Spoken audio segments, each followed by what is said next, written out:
इस good morning to all of you. देखिए अभी हम लोग पढ़ने वाले मोलर स्पेसिफिक हीट को, लेकिन इससे पहले हमने स्टडी किया था स्पेसिफिक हीट को और हीट कैपेसिटी को। आप इसको स्पेसिफिक हीट कैपेसिटी भी बोल सकते हैं। ओके, और कल के डिस्कशन में हमने ये पढ़ा कि स्पेसिफिक हीट और हीट कैपेसिटी इन दोनों में क्या डिफरेंस होता है। देखिए स्पेसिफिक हीट तो होती है 1 किलोग्राम सब्सटेंस का टेम्परेचर 1 डिग्री सेल्सियस इंक्रीज करने के लिए, और हीट कैपेसिटी हमने पढ़ी थी कि किसी भी बॉडी का टेम्परेचर अगर आपको 1 डिग्री सेल्सियस इंक्रीज करना है तो उस समय आपको जितनी हीट एनर्जी सप्लाई करनी पड़ेगी उस हीट एनर्जी को क्या बोला जाएगा, हीट कैपेसिटी बोला जाएगा। तो इसमें पर किलोग्राम का होता है, और हीट कैपेसिटी के अंदर हम लोग सब्सटेंस के मास पर ध्यान नहीं देते हैं। हम लोग सिर्फ बोलते हैं कि बॉडी का टेम्परेचर 1 डिग्री सेल्सियस इंक्रीज करने के लिए जितनी हीट एनर्जी की रिक्वायरमेंट है उसी हीट एनर्जी को हम लोग बोलते हैं हीट कैपेसिटी। तो हीट कैपेसिटी में मास को नहीं लिखा जाता कि बॉडी का क्या मास है, बस ये बात की जाती है कि बॉडी का टेम्परेचर 1 डिग्री सेल्सियस बढ़ाना है और कितनी हीट देनी पड़ेगी, दैट इज हीट कैपेसिटी। अब देखिए नेक्स्ट टॉपिक हम लोग स्टडी करने वाले हैं मोलर स्पेसिफिक हीट। देखिए दोनों में ज़्यादा डिफरेंस नहीं है। स्पेसिफिक हीट के अंदर हम लोग सब्सटेंस को मेजर करते हैं किलोग्राम्स के अंदर, सब्सटेंस को मेजर करते हैं किसमें, किलोग्राम्स में।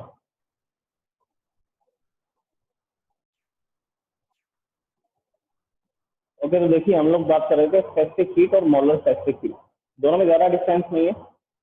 इसमें हम लोग सब्सटेंस को मेजर करते हैं किलोग्राम्स में, और इसमें हम लोग सब्सटेंस को मेजर करेंगे मॉल्स के अंदर, नंबर ऑफ मॉल्स, मतलब कितने मॉल सब्सटेंस यूज किया गया।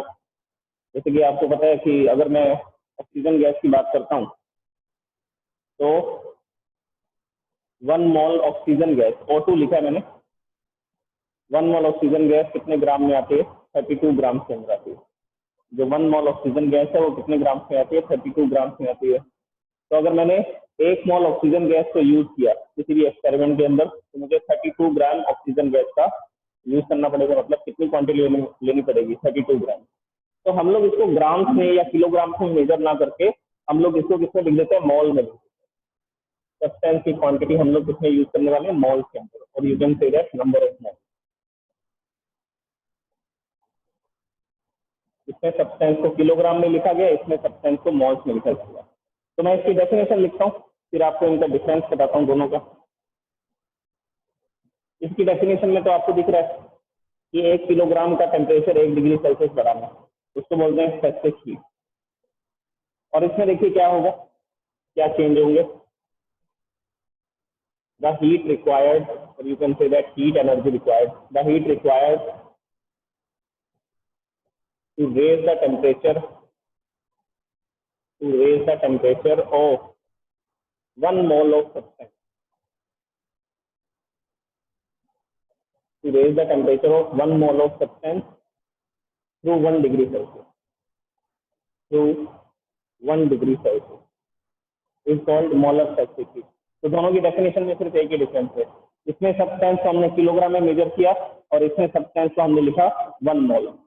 तो 1 किलोग्राम का टेम्परेचर 1 डिग्री सेल्सियस बढ़ा रहे हैं तो बोल देंगे ये बहुत स्पेसिफिक हीट है उस सब्सटेंस की।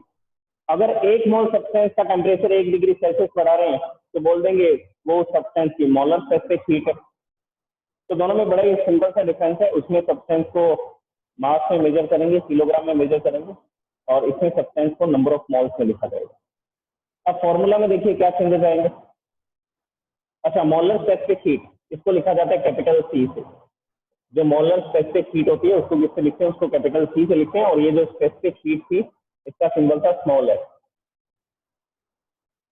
तो फॉर्मूला में देखिए क्या चेंज करेंगे, molar specific heat is equal to the amount of heat given to the substance it is delta Q, Q भी लिख सकते हैं, डेल्टा क्यू लिखा गया, small amount of heat energy is given. यहाँ पर लिखा था मास, यहाँ लिखेंगे नंबर ऑफ मॉल और डेल्टा टी। तो देखिए दोनों फॉर्मूला के अंदर क्या चेंज किया हमने। अगर सब्सटेंस को मास में लिखा गया, किलोग्राम से मेजर किया गया तो वो स्पेसिफिक हीट होगी, और अगर सब्सटेंस को नंबर ऑफ मॉल्स में लिखा गया, नंबर ऑफ मॉल्स में मेजर किया गया तब उसको बोला जाएगा मोलर स्पेसिफिक हीट। तो ये डिफरेंस है।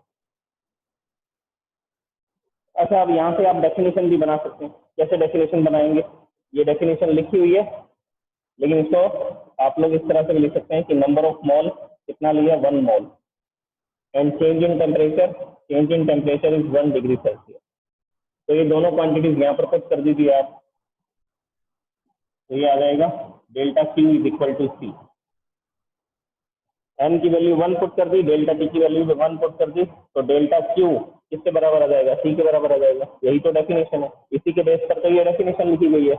The heat energy required to raise the temperature of 1 mole of substance through 1 degree Celsius is called molar specific heat of that substance. तो this is the specific heat and this is the molar specific heat, और ये दोनों के अंदर difference है और simple सा difference है। ओके एक और डिफरेंस है, ये जो स्पेसिफिक हीट है ये होती है सॉलिड्स और लिक्विड्स के लिए। It is for solids and liquid. लेकिन गैसेस के लिए स्पेसिफिक हीट नहीं बोला जाता। ये स्पेशली किसके लिए यूज की जाती है, ये यूज की जाती है गैसेस के लिए। देखिए उसका एक रीजन है, स्पेशल रीजन है। स्पेसिफिक हीट, देखिए सॉलिड्स जो है, मान लीजिए मेरे पास कोई भी सॉलिड था, जैसे हम एल्यूमिनियम के एग्जांपल लेकर के चल रहे थे कि 5 किलोग्राम एल्यूमिनियम है और उसका टेम्परेचर 1 डिग्री सेल्सियस इंक्रीज करना है, तो उसकी स्पेसिफिक हीट कांस्टेंट है। तो उसकी स्पेसिफिक हीट क्या है, कांस्टेंट। तो सॉलिड की स्पेसिफिक हीट कांस्टेंट होती है। उसका रीजन क्या है, उसका रीजन ये है कि जब हम हीट एनर्जी सप्लाई करते हैं, जब मैं किसी भी सब्सटेंस को हीटअप करता हूँ, सॉलिड सब्सटेंस को, तो वो हीट एनर्जी उसके टेम्परेचर को राइज करती है। मतलब कि जो पार्टिकल्स होते हैं उनकी इंटरनल एनर्जी इंक्रीज हो जाती है, पार्टिकल के मोशन जो है वो इंक्रीज हो जाते हैं। पार्टिकल के मोशन इंक्रीज होने की वजह से, या आप बोल सकते हैं इंटरनल एनर्जी इंक्रीज होने की वजह से उनका टेम्परेचर राइज होता है। लेकिन वो एक्सपेंड बहुत कम होता है, लेकिन उनका एक्सपेंशन बहुत कम होता है। तो हम ऐसा मानते हैं कि हमने जो हीट एनर्जी दी थी उससे सिर्फ उसका टेम्परेचर बढ़ा, एक्सपेंशन नेग्लिजिबल है। सॉलिड के बारे में आपने पढ़ा है कि सॉलिड का जो कोफिशिएंट ऑफ एक्सपेंशन होता है, linear expansion, area expansion, volume expansion, that is very small, 10 to the power -5 -6 इस रेंज के अंदर होता है। तो सॉलिड का एक्सपेंशन जो है वो बहुत कम होता है। तो हम जो भी हीट एनर्जी देते हैं उससे सिर्फ उसका टेम्परेचर बढ़ता है और वो एनर्जी एक्सपेंशन में खर्च नहीं होती, हम ऐसा मान लेते हैं, क्योंकि उसका एक्सपेंशन जो है वो बहुत स्मॉल होता है।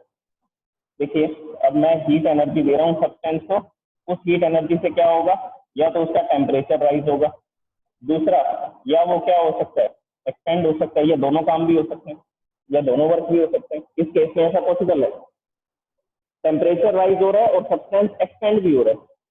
अब हम लोग क्या मानते हैं कि सॉलिड और लिक्विड का एक्सपेंशन बहुत क्या होता है, नेग्लिजिबल होता है। उनका कोफिशिएंट ऑफ एक्सपेंशन जो होता है वो बहुत कम होता है। जो अल्फा बीटा गामा हमने निकाले थे थर्मल एक्सपेंशन में, उनकी वैल्यूज बहुत स्मॉल होती है। तो हम ये मानते हैं कि सॉलिड और लिक्विड एक्सपेंड नहीं होते, उनकी जो एक्सपेंशन है वो नेग्लिजिबल है। तो हमने जो भी हीट एनर्जी दी वो सारी हीट एनर्जी किसमें खर्च हो रही है, तो उसका टेम्परेचर राइज करने में जा रही है। लेकिन अगर गैसेस की बात करें, तो उसमें क्या प्रॉब्लम है, उसमें ये प्रॉब्लम है कि जब हम हीट एनर्जी देंगे तो उसका टेम्परेचर भी राइज होगा और गैस क्या होगी, एक्सपेंड भी होगी। तो हीट एनर्जी 2 वर्क के अंदर खर्च होगी। तो हीट एनर्जी 2 वर्क के अंदर यूटिलाइज हो रही है। सबसे पहला, उस हीट एनर्जी से उसकी इंटरनल एनर्जी बढ़ रही है, पार्टिकल का मोशन बढ़ रहा है, पार्टिकल का मोशन बढ़ने से उसका टेम्परेचर इंक्रीज हो रहा है। दूसरा, वो हीट एनर्जी गैस को एक्सपेंड करने में भी काम आ रही है, क्योंकि गैस अगर एक्सपेंड हो रही है तो उसके आसपास मतलब कि एटमॉस्फेरिक प्रेशर है, और उस एटमॉस्फेरिक प्रेशर को क्रॉस करते हुए, उसको ओवरकम करते हुए वो ऐसा फैलती जा रही है। तो मतलब कि ये हीट एनर्जी 2 जगह पर जाती है। इसमें मान लीजिए हमने 100 जूल की एनर्जी दी, तो 100 जूल के अंदर से 99.9 जूल तो टेम्परेचर इंक्रीज करने में चले गए। तो हमने बोला कि इसमें जो भी हीट एनर्जी दी वो सारी की सारी टेम्परेचर को राइज करने में खर्च हो गई। और इसमें मैंने 100 जूल दिए, 100 जूल दिए, तो 70 जूल से तो टेम्परेचर इंक्रीज हुआ और 30 जूल से ये क्या हो रहा है, एक्सपेंड हो रहा है। तो आप ये बताइए कि गैसेस की स्पेसिफिक हीट कांस्टेंट है क्या, तो आंसर है नो। गैसेस की स्पेसिफिक हीट कांस्टेंट नहीं होती है, क्योंकि वो डिपेंड करेगा कि वो किस कंडीशन में आप उसका टेम्परेचर राइज कर रहे हो या उस हीट एनर्जी से एक्सपेंशन हो रहा है, वो उस पर डिपेंड करेगा। तो गैसेस की स्पेसिफिक हीट कांस्टेंट नहीं होती, गैसेस की स्पेसिफिक हीट क्या नहीं होती है, कांस्टेंट नहीं होती है। जबकि सॉलिड और लिक्विड की स्पेसिफिक हीट लगभग कांस्टेंट मानी जाती है, अप्रोक्सीमेट कांस्टेंट मानी जाती है। इसका रीजन मैंने आपको बता दिया, हीट एनर्जी देने से सिर्फ उसका टेम्परेचर राइज होता है, एक्सपेंशन जो है वो नेग्लिजिबल होता है, तो हम उसको काउंट नहीं करते। जबकि गैसेज में क्या होता है, जो भी हीट एनर्जी हम देते हैं उससे दो वर्क होते हैं, या तो उसका टेम्परेचर राइज होता है प्लस एक्सपेंशन भी होता है। तो कुछ हीट एनर्जी टेम्परेचर राइज करने में चली जाती है और कुछ हीट एनर्जी गैस के एक्सपेंशन में चली जाती है। ओके, तो स्पेसिफिक हीट किसके लिए होती है, सॉलिड्स और लिक्विड्स के लिए होती है। और मोलर स्पेसिफिक हीट, ये वर्ड स्पेशली किसके लिए यूज किया जाता है, ये यूज किया जाता है गैसेज के लिए। अब ये भी दो तरह की होती है, जो मोलर स्पेसिफिक हीट होती है वो भी 2 टाइप्स की होती है।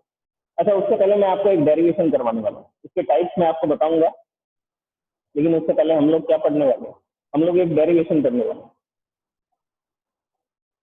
जिसमें मैं ये फॉर्मूला आपको बना करके बताऊंगा, P is equal to delta Q upon n delta T.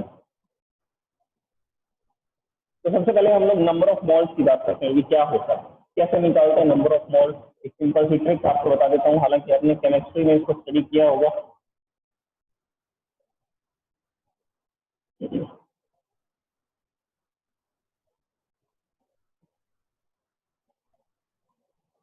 जब भी मैं बात करता हूँ कि हम लोग किसी गैस की बात कर रहे हैं, तो उसका जनरल मीनिंग होता है कि आइडियल गैस के बारे में बात की जा रही है। ये आपको ध्यान रखना होगा इस चैप्टर में और आगे के चैप्टर्स में।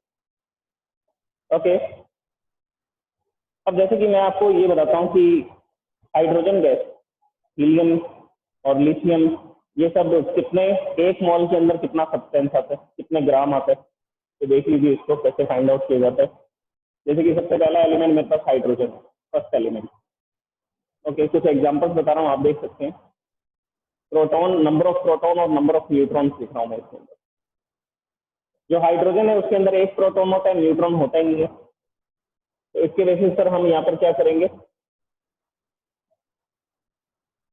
इसका एटॉमिक मास लिखेंगे। एटॉमिक मास जो है वो यूनिट में लिखूंगा मैं, यूनिट, AMU बोलते हैं ना, एटॉमिक मास यूनिट, तो मैं इसको यूनिट में लिखने वाला हूँ।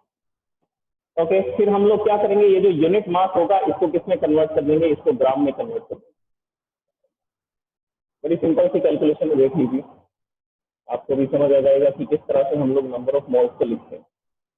जैसे हाइड्रोजन है, हाइड्रोजन में एक प्रोटॉन होता है, एक प्रोटॉन होता है, न्यूट्रॉन होता ही नहीं है। तो मैंने इसका अप्रोक्सीमेट, लगभग मास कितना लिख दिया, 1 यूनिट। अप्रोक्सीमेशन निकल रहा है ये सब कुछ, एग्जैक्ट वैल्यूज नहीं बता रहा मैं आपको। तो एक प्रोटॉन का मैंने इसका मास लिख दिया 1 यूनिट। अब इस यूनिट को आप ग्राम में कन्वर्ट कर लीजिए। ये जो यूनिट है हम इसको किस में कन्वर्ट कर लेंगे, हम इसको ग्राम में कन्वर्ट कर लेंगे। तो सबसे पहले मैंने लिखा फर्स्ट एलिमेंट हाइड्रोजन, और यहाँ पर मैं लिख रहा हूँ इसमें number of proton and number of neutron. Proton is 1, neutron is 0, तो मास इज 1 यूनिट। अब इस यूनिट को ग्राम में कन्वर्ट कर लेंगे, तो बोलेंगे 1 ग्राम। अब ये 1 ग्राम किसके बराबर होगा, 1 मोल हाइड्रोजन। 1 ग्राम किसके बराबर होगा, 1 मोल हाइड्रोजन। हाइड्रोजन एटम की बात कर रहा हूँ, H। अगर मैं लिखता हूँ हाइड्रोजन गैस, हाइड्रोजन गैस का मतलब क्या हुआ, उसमें कितने एटम्स होते हैं, 2 हाइड्रोजन एटम्स होते हैं जो एक सिंगल कोवैलेंट बॉन्ड से क्या होते हैं, जुड़े रहते हैं। तो इसको किससे लिखा जाता है, H2 से लिखा जाता है। इसका मास है 1 यूनिट, इसका मास है 1 unit, 1 unit plus 1 unit, total mass इसका कितना हो गया, 2 यूनिट हो गया। 2 यूनिट को ग्राम में कन्वर्ट कर दीजिए। 2 यूनिट को किसमें कन्वर्ट कर देंगे, ग्राम में। तो हम बोलेंगे कि जो हाइड्रोजन गैस है वो कितने ग्राम में आती है, वो 2 ग्राम में आती है। 1 मोल हाइड्रोजन का मतलब है 2 ग्राम हाइड्रोजन। ओके, मैं एलिमेंट की बात कर रहा हूँ, मैं अभी गैस में लिख रहा हूँ इसमें। तो 1 ग्राम हाइड्रोजन, 1 ग्राम हाइड्रोजन का मतलब है कि 1 मोल हाइड्रोजन गैस आपने ली। और इसमें कितने नंबर ऑफ पार्टिकल्स होंगे हाइड्रोजन के, 6.022 into 10 to the power 23, that is Avogadro number. Second देखिए, सेकंड इज हीलियम।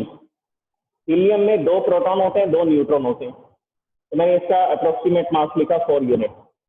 अब इस यूनिट को ग्राम में कन्वर्ट कर देंगे, तो इसको लिख लेंगे 4 ग्राम। 4 ग्राम का मतलब क्या हुआ, 1 मोल हीलियम। तो अगर मैं बोलता हूं कि आपको 1 मोल हीलियम गैस लेनी है, 1 मोल हीलियम गैस लेनी है, तो इसका मतलब है आपको 4 ग्राम हीलियम लेनी पड़ेगी। 1 मोल हीलियम गैस लेनी है तो इसका मतलब क्या होगा, आपको 4 ग्राम हीलियम गैस लेनी पड़ेगी। ओके, और इसमें कितने पार्टिकल्स होंगे, 6.022 इंटू 10 टू द पावर 23। देखिए सब्सटेंस 1 मोल है ना।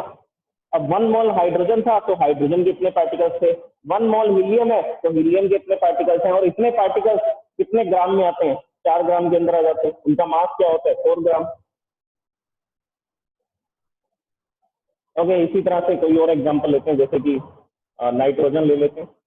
नाइट्रोजन में 7 प्रोटॉन 7 न्यूट्रॉन होते हैं और इसका मास होता है 14 यूनिट।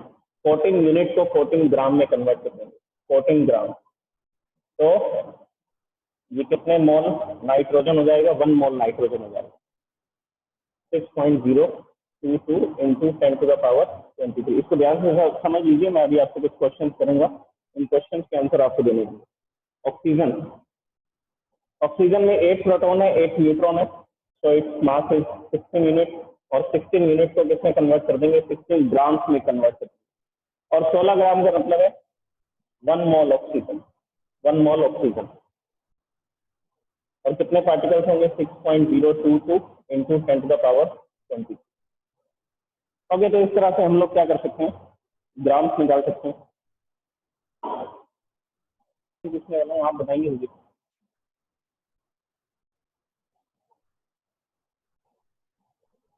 मैं आपको बोलता हूँ कि 1 मोल नाइट्रोजन गैस कितने ग्राम में आएगी, बताइए। 1 मोल नाइट्रोजन गैस कौन बताएगा? 1 mole nitrogen gas how much ग्राम?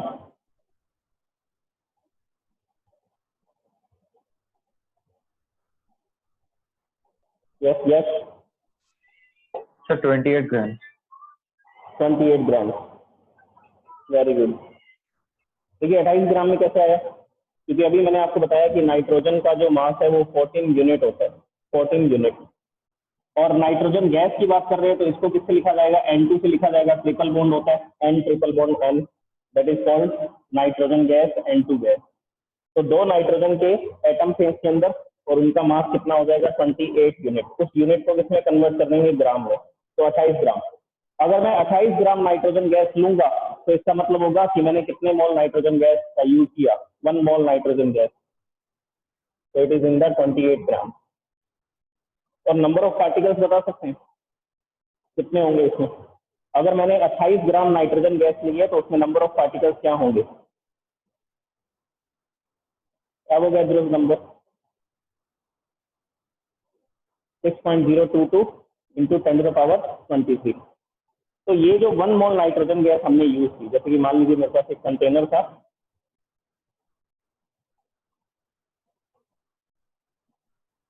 ये एक कंटेनर था और इस कंटेनर के अंदर मैंने क्या फिल कर दिया? इस कंटेनर में मैंने 1 मोल नाइट्रोजन गैस को फिल किया। 1 मोल नाइट्रोजन गैस को फिल करने का मतलब है कि 28 ग्राम नाइट्रोजन गैस मैंने इसमें फिल कर दी। और कितने पार्टिकल्स होंगे इसके अंदर? 6.022 इंटू 10⁻23 पार्टिकल्स होंगे जो रैंडम मोशन कर रहे होंगे। किसके पार्टिकल? N2 के। ये N ट्रिपल बॉन्ड N, ये मॉलिक्यूल्स ऐसा इधर उधर घूम रहे होंगे इसके अंदर। तो 28 ग्राम नाइट्रोजन गैस आपको लेनी पड़ेगी। अब एग्जाम्पल थोड़ा चेंज करते हैं।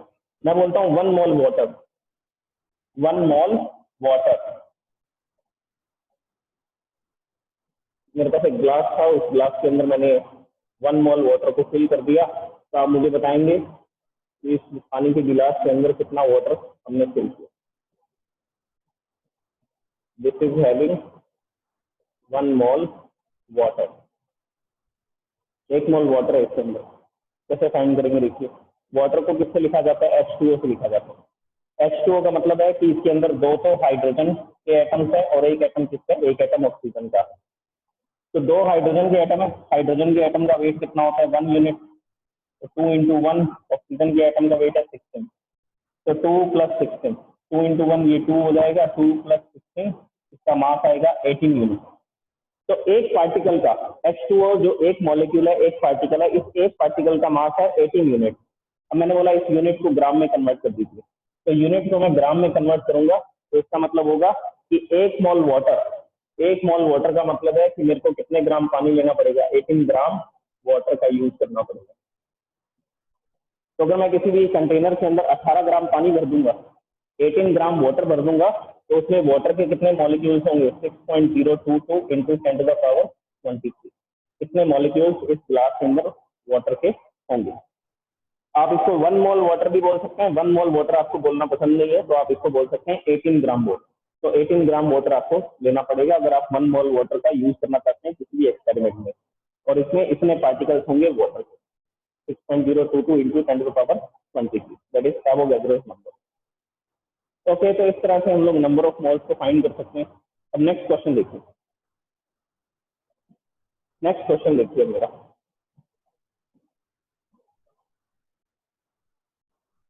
अब आपको नंबर ऑफ मोल्स कैलकुलेट करना है। मैं आपको सब्सटेंस की क्वांटिटी बताऊंगा, मॉलिक्यूलर मास मैंने आपको बता दिए हैं, इन ये जो दो चार एग्जांपल्स मैंने आपको दिए इन्हीं से रिलेटेड मैं पूछूंगा। मैंने आपको बताया कि मेरे पास for example I am having 20 gram helium gas, I am having 20 gram helium gas. बताइए कितने mole helium gas, calculate the number of moles. 20 gram helium gas है and I am asking number of mole of helium. Number of moles कैसे निकालेंगे?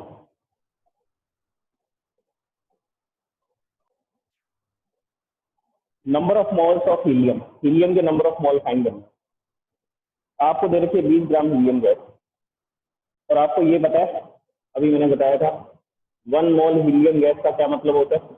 4 ग्राम, 4 ग्राम helium, ठीक है। और total amount आपको कितनी बता रखी है? टोटल अमाउंट इज 20 ग्राम, और 1 मोल में कितने ग्राम होते हैं? 4 ग्राम होते हैं, तो इसको यहाँ लिख देंगे 4 ग्राम, और एक ग्राम से ग्राम कैंसिल हो जाएगा, 20/4 इट विल बी 5 मोल। तो नंबर ऑफ मोल्स कैसे फाइंड किए? मैं आपको जनरल फॉर्मूला बताना चाहता हूँ, इसीलिए मैंने आपको ये एग्जांपल बताया। अब जनरल फॉर्मूला क्या बनेगा? Number of moles is equal to, ये 20 ग्राम ऑफ हीलियम क्या था? ये मैंने आपको बताया मास of the substance, mass of the sample या मास ऑफ द सब्सटेंस, मतलब कि एक्सपेरिमेंट में जो हम सब्सटेंस यूज करने वाले हैं उसका मास। तो ये उस सब्सटेंस का मास है जो हमने एक्सपेरिमेंट में यूज किया। तो फॉर्मूला क्या बनेगा? ये 20 ग्राम था, मास ऑफ द सब्सटेंस, ये फॉर्मूला चाहें तो आप नोट भी कर सकते हैं। डिवाइड बाय 4 ग्राम है, ये 4 ग्राम क्या है? 1 मोल हीलियम गैस 4 ग्राम में आती है, तो हमने इसका नाम रख दिया, क्या नाम रख दिया? Molecular mass of helium, molecular mass of helium. Molecular mass of helium का सिंपल सा मतलब है कि 1 मोल हीलियम कितने ग्राम में आएगी, that is molecular mass of helium. तो डिवाइड बाय आएगा मॉलिक्यूलर मास ऑफ सब्सटेंस, या डायरेक्ट लिख सकते हैं मॉलिक्यूलर मास। तो ये जनरल फॉर्मूला है, ये है जनरल फॉर्मूला, ये हमारी कैलकुलेशन में काम आएगा आगे। नंबर ऑफ मोल्स को लिखते हैं एन से, और इसको मैं सिंबल्स में लिख देता हूँ। नंबर ऑफ मोल्स को लिखा जाता है small N, number of moles को किससे लिखते हैं? स्मॉल एन से लिखते हैं। Mass of the substance, mass of the substance is written as small N, तो N is equal to small N, mass of the substance, and molecular mass is written as capital N, तो divide by आ जाएगा capital N. This is the formula, ये formula आप note कर लीजिए। Number of moles is equal to mass of the substance divide by molecular mass, mass of the substance divide by molecular mass. Okay, तो इसी formula से तो हमने number of moles निकाले। मास ऑफ द सब्सटेंस 20 ग्राम दे रखा था helium, and molecular mass of the substance 4 gram. Helium का molecular mass कितना है? 4 ग्राम। तो यहाँ पे सब्सटेंस का मास रखा, यहाँ पर लिखा 20 ग्राम डिवाइड बाय 4 ग्राम, कितना आ गया था? 5 मोल्स। ये तो जनरल फॉर्मूला। ओके, अब इस कैलकुलेशन को हम लोग यूज करते हैं मोलर स्पेसिफिक हीट का फॉर्मूला बनाने। ये जो कैलकुलेशन है, ये जो फॉर्मूला है, हम इसको यूज करने वाले हैं क्या बनाने में? मोलर स्पेसिफिक हीट के फॉर्मूला को डिराइव करने के लिए। जनरल फॉर्मूला कैसे बनाते हैं देखिए। So first of all, I am writing the general formula of molar specific heat. The molar specific heat is written as C, and its formula is delta Q divided by N delta T. This is the formula of molar specific heat. और ये formula हमें बनाना है, derive करना है। तो answer किससे करेंगे? तो हम लोग ये सारी कैलकुलेशन स्टार्ट करेंगे स्पेसिफिक हीट से। क्या लिखेंगे? We know that the specific heat of substance, specific heat is S is equal to delta Q M delta T, delta Q divide bye M delta T। ये formula है specific heat का, ये molar specific heat का, ये specific heat का formula. अभी मैंने आपको एक फॉर्मूला बताया, number of moles is equal to mass of the substance divide by molecular mass. ये जनरल फॉर्मूला भी पढ़ा हमने। तो यहाँ से m की वैल्यू क्या है? अगर मैं आपको बोलूँ कि स्मॉल m की वैल्यू मुझे चाहिए तो कैसे फाइंड करेंगे? जो कैपिटल M है मोलर मास है जो डिवाइड में है, मॉलिक्यूलर मास जो है जो डिवाइड में है, उसको क्या करेंगे? मल्टीप्लाई में आ जाएगा। तो ये जो मॉलिक्यूलर मास था जब ये इधर आएगा तो मल्टीप्लाई में आ जाएगा। तो small m is equal to क्या हो जाएगा? इसको क्या लिख सकते हैं? और m is equal to n into capital M। तो ये वैल्यू यहाँ पर पुट कर देंगे, इस वैल्यू को यहाँ पर पुट कर दीजिए। यहाँ पर पुट करेंगे तो फॉर्मूला क्या बनेगा? Specific heat is equal to delta Q, the heat energy given to the substance. m की जगह पर क्या लिख सकते हैं? n into capital M। तो here I am writing n into capital M और मल्टीप्लाई में क्या था? Delta T। ये लिख दिया हमने, वैल्यू पुट कर दी। अब मोलर स्पेसिफिक हीट की डेफिनेशन के अकॉर्डिंग फॉर्मूला क्या होना चाहिए? Delta Q divide by n delta T। तो यहाँ पर n तो आ रहा है, डेल्टा T भी आ रहा है, डेल्टा Q भी आ रहा है, लेकिन एक एक्स्ट्रा क्वांटिटी आ रही है मॉलिक्यूलर मास। तो ये जो मॉलिक्यूलर मास है इसको क्या करेंगे? यहाँ पर लाएंगे और मल्टीप्लाई कर देंगे। ये जो m इधर डिवाइड में है यहाँ आएगा तो इधर मल्टीप्लीकेशन में आ जाएगा। तो देखिए मोलर स्पेसिफिक हीट का एक फॉर्मूला और बन जाएगा। तो यहाँ लिखेंगे m इंटू एस।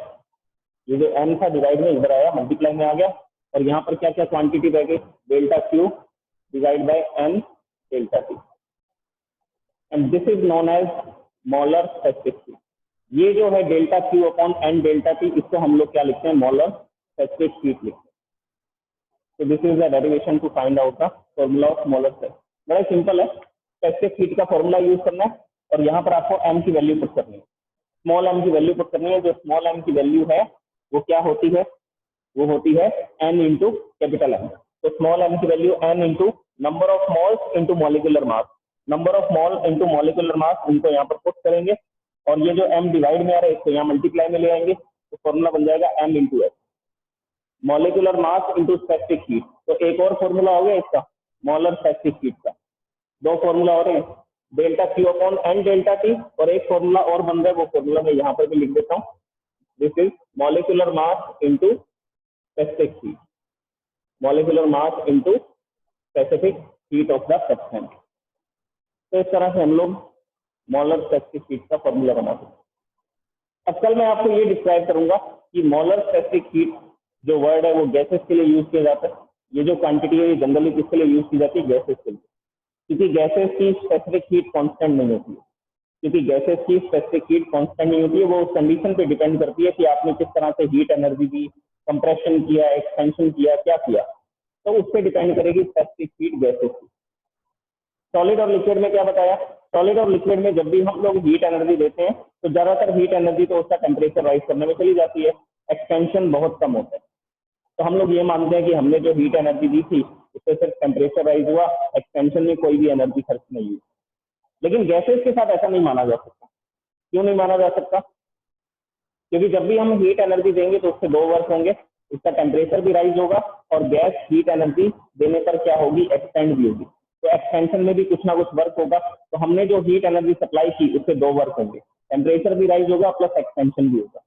अब कितना टेम्परेचर राइज हुआ और कितना एक्सपेंशन हुआ उस पर डिपेंड करेगा कि उसकी स्पेसिफिक हीट क्या होगी।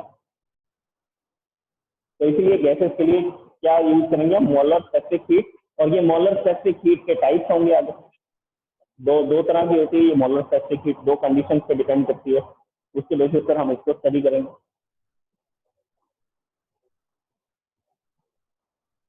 Okay, thank you so much. कल डिस्कस करते हैं हम लोग इसके टाइप्स, मोलर स्पेसिफिक हीट के टाइप्स।